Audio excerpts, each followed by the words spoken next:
চলো বন্ধুরা, অ্যানালজির এই প্রবলেমটা সলভের পদ্ধতি আমরা জেনে নিই কীভাবে সলভ করতে হয়। চলো দেখে নিই কীভাবে সলভ করতে হবে।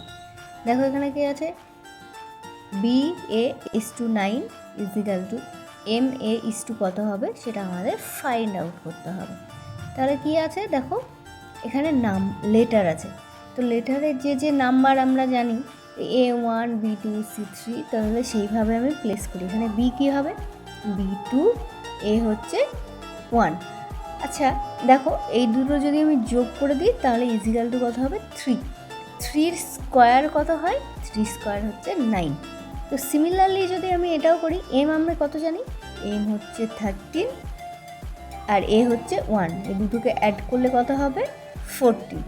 14 স্কোয়ার করলে আমরা কত পাই, আমরা পাই হচ্ছে 196। তাহলে দেখো আমার অপশান এখানে কত আছে, অপশান বি হচ্ছে আমার অ্যান্সার। তাহলে এটা আমার অ্যান্সার। তাহলে বন্ধুরা তোমরা এই প্রবলেমটা সলভ করে বলো তো এর অ্যান্সার কী হবে, আমাকে কমেন্টে জানাবে।